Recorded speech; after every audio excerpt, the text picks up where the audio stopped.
والصلاة والسلام على رسول الله. اللهم صل وسلم وبارك على سيدنا محمد. في أيام رمضان يستحب العمل الصالح ويستحب إحسان والإخلاص في العمل، لأن الله سبحانه وتعالى أمرنا بحسن العمل والإخلاص والإتقان فيه. ويقول المولى عز وجل: لا يحب الله الجهر بالسوء من القول إلا من ظلم وكان الله سميعا عليما وإن تبدوا خيرا أو تخفوه أو تعفو عن سوء فأن الله كان عفوا قديرا. بسم الله الرحمن الرحيم، والصلاة والسلام على خير خلق الله رسول الكريم. عايز اتكلم النهاردة عن ايه هي الاعمال الصالحة في رمضان اللي تفتح لك فيما بعد رمضان وتاخد رمضان فرصة للتغيير. رمضان شهر كريم وشهر الإحسان وشهر الكرم والجود من الله سبحانه وتعالى، ولكن انت عليك برضو عامل ومؤثر. ان انت فين عبادتك؟ فين التقوى بتاعتك فين يا جماعة؟ انا اتكلمت في الفيديو اللي فات وقلت ان لا صيام بدون صلاة ولا صيام بدون عمل صالح. يعني لا يصح صلاتك صيامك بدون الصلاة. كفاية ان في هذا الشهر الكريم يقول الله سبحانه وتعالى: انما الصيام وانا اجزي به. يعني الصيام ده فلي وانا اجزي به. انت تمتنع عن الماء والشراب وعن متاع الدنيا وشهواتها عشان تتعلم وتتأدب ويكون عندك صبر، وهذه هي فلسفة الصيام. فلذلك الأمر إنما يستوجب علينا التغيير أو عايز الغفران من ربنا سبحانه وتعالى، لأ، اجعل بينك وبينه طريق وباب عشان توصل لله سبحانه وتعالى. والله سبحانه وتعالى غفور رحيم. بسم الله الرحمن الرحيم. غافر الذنب ربنا بقى، دي من صفات الإله. عشان تتغير صح في غفران ذنوبك لازم تعرف الآية دي. ربنا سبحانه وتعالى يقول في كتابه الكريم: غافر الذنب وقابل التوب إن الله غفور رحيم. إن الله ده غفور رحيم، يعني يتصف بالغفران والرحمة، ورحمته واسعة كل شيء. فماذا بعد ذلك؟ يعني الإنسان بيهلك نفسه في تفكيره وفي فكره وينسى أن هناك مدبر من السماء يدبر أمره. بس أنت عليك عامل مؤثر. لو أنت في رمضان وفي عز الأيام المفترجة دي، أنت مثلا معلش الظهر كده ما صليتوش، العصر فاتني، أصل معلش عشان أنا كنت في الشغل، لأ، إحسانه العمل وإن أنا أعمل واجتهد وأخلص هذا العمل، ولكن ما سيبش الصلاة، لأن الصلاة هي عماد الدين وكل الدين. يعني أنا بالنسبة لي الصلاة هي الدين، وهي تأديب من ربنا سبحانه وتعالى إن أنت دي هي العبادة والصلة والاتصال بالله سبحانه وتعالى، وجعل الله فيها راحة للنفس البشرية. وكنت رأيت علماء فلاسفة غير يقول لك إن الصلاة دول علماء مستشرقين، يعني يقول لك إن الصلاة وكانت بمثابة علاج نفسي وروحي للإنسان، يخلي السعادة تزيد جوه الإنسان.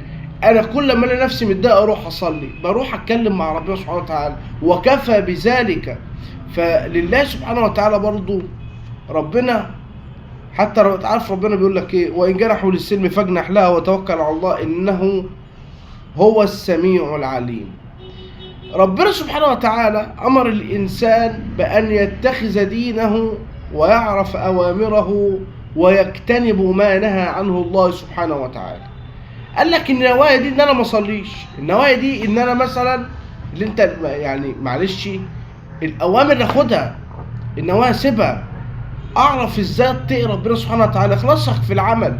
إن الصلاة ما تفوتكش في عز أيام رمضان، لا، ما ينفعش الصلاة تفوتك، ما ينفعش ما يكونش في بينك وما بين ربنا سبحانه وتعالى صفحة من التغيير، صفحة بيضة. ومهما أذنبت من الذنوب والمعاصي، ده على فكرة مش كلام أنا، هو ليس بكلامي وليس بعلمي وليس بفهمي ولا من بحث أنا بحثته، لا، ده هذا من كتاب الله سبحانه وتعالى، كتاب الله القرآن الكريم. ربنا قال لك غافر الذنب وقابل التوب ويغفر لمن يشاء وكان الله غفورا رحيما. فربنا سبحانه وتعالى من صفاته الإلهية الغفران والرحمة. بس ماذا أنت ستقدم لله سبحانه وتعالى؟ باب جديد وصفحة جديدة افتحها مع ربنا سبحانه وتعالى في عمل صالحا وإخلاصا في عملك التي تعمله، لأن ده عند ربنا يثقل في الميزان. عايز أتكلم في حاجة مهمة جدا. لمن يترك التراويح وجمال صلاة التراويح اللي الواحد بيستشعر فيها السعادة والهدوء والطمأنينة وبيحس بالأجواء الرمضانية الجميلة، لو شغلك مأثر عليك لأ، حاول خلي شغلك على جنب. ولو انت مثلا ميعادك مثلا الصبح، لا روح، لازم تروح، ما تقولش انا هنام. لا، صلاة التراويح دي حاجة جميلة جدا، هي سنة، بس استشعر فيها رضا الله سبحانه وتعالى. قف بين يدي الله سبحانه وتعالى. اما اخش الجامع الاقي الناس تقول انا رجلي وجعاني، لا ده انا مش قادر اقف، وشباب صغير. طب انتوا هتقودوا الامة ازاي؟ انتوا هتبقوا المستقبل ازاي؟ ده برضو سؤال لازم يطرح. ولعل الله سبحانه وتعالى أمر الإنسان بالفهم الجيد برضو لمعاني القرآن. يعني احنا اتكلمنا على ان الصيام لا يكون بدون صلاة، والصيام ده مش هينفع بدون عمل صالح وبدون انك تعمل عمل يومي عشان تستشعر هذا الصيام. طب انا هكلمك برضو على بند ثالث من العبادة لله سبحانه وتعالى للتذكرة، حتى ننفع بعضنا البعض.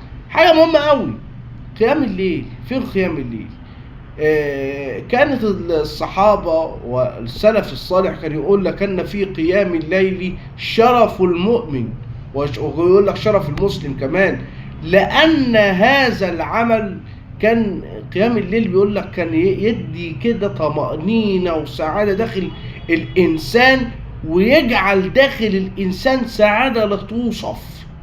وبل أيضا لما استطرقوا في هذا الحديث قال لك أن قيام الليل أنت بتدرك من الليل للنهار، فربنا بقى بيوفقك وبيكرمك وبيديك من فضولاته، لأن الوقوف بين يدي الله يعني ده حاجة عظيمة لا يعلمها إلا فاعلها. فلعل دي يا جماعة حاجات ربنا أمرنا بيها، لازم نخلي ما بيننا وما بين ربنا عمار. وفي كتاب آخر كنت أقرأه كان قال لك ففروا إلى الله، فقال لك معانا الآية ديت ففروا إلى الله، قال لك روحوا لربنا بعبادته وبصلاتكم وباستغفاركم بعد أن تذنبون، ولو أذنبتم 1000 مرة استغفر ربنا وروح له. ربنا غفور رحيم، ربنا بين يديه رحمة ولو أهدت للناس لغفرت ذنوبهم. تكفاية إن أنا معلش الأيام الجميلة ديت هي أكثر الأعمال التي يقبل عمل المرء فيها. عمل صالح، تعمل إطعام على قد ما تقدر، مش بقول لك اعمل حاجة كبيرة، لا اعمل إطعام حاجة بسيطة وطلعها للفقراء والمساكين، واستشعر ما انت صايم على الاكل والشرب، غيرك مش قادر يجيب هذا الطعام، غيرك مش قادر يصرف مثلا او يجيب لاولاده هذا الاكل، في اللي بيجيب شنطه رمضان جزاه الله خير واعطاه الثواب.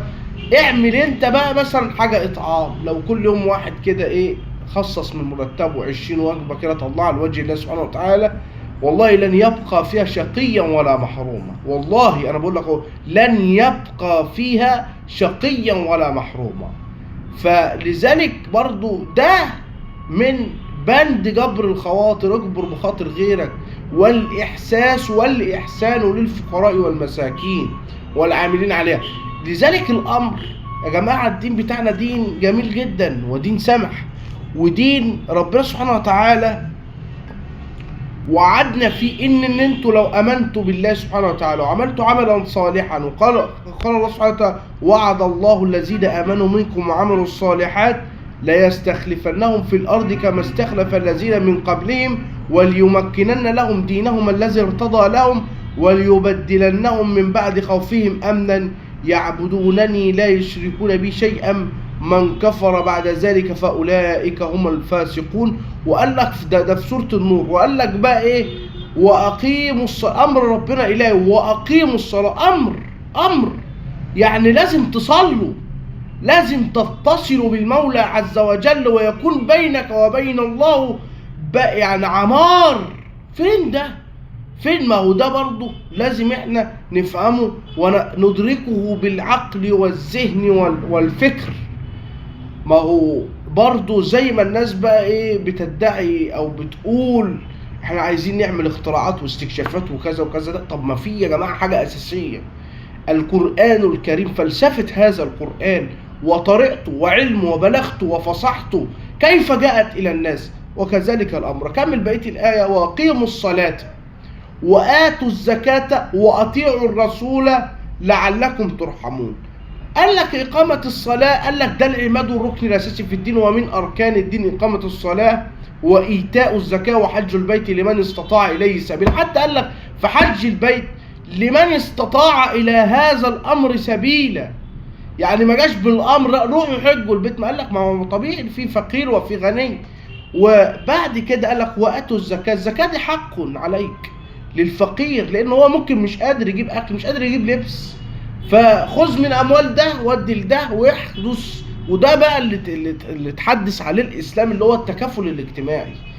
إن الإسلام أتى بمفاهيم في التكافل الاجتماعي، منها من إيتاء الزكاة، ومنها من إيتاء الصدقات، إنك بتطلع صدقة، بتطلع زكاة، بتطلع حاجة لوجه الله سبحانه وتعالى، بتطلع إطعام، جاي في بند إن أنت بتتكفل بأخوك المسلم التاني، زي المهاجرين والأنصار لما عملوا أيام الرسول صلى الله عليه وسلم، والإخاء والتسامح ما بينهم، وجوم قعدوا عندهم وكانت يعني يا جماعة ده احنا أيام زمان دي كانت الأيام شوف برضو حجم المؤامرات وحجم الخلافات التي حدثت مع الرسول صلى الله عليه وسلم في دعوته للإسلام. فده برضو درس لينا يا جماعة، مفيش حاجة بتيجي بالسهل، ولن تصل إلا أن ترى العجب العجاب، دي حاجة مهمة. لعلكم ترحمون ولا تحسبن الذين كفروا معجزين في الأرض ومأواهم النار ولبئس المصير. يا أيها الذين آمنوا لا يستأذننكم الذين ملكت أيمانكم والذين لم يبلغوا الحلم منكم 3 مرات من قبل صلاة الفجر وحين تضعون ثيابكم من الظهيرة ومن بعد صلاة العشاء 3 عورات لكم ليس عليكم ولا عليهم جناح عليهم جناح بعدهن طوفون عليكم بعضكم على بعض كذلك يبين الله لكم الآيات والله عليم حكيم. صدق الله العظيم. الآيات وهذا الكتاب يهدي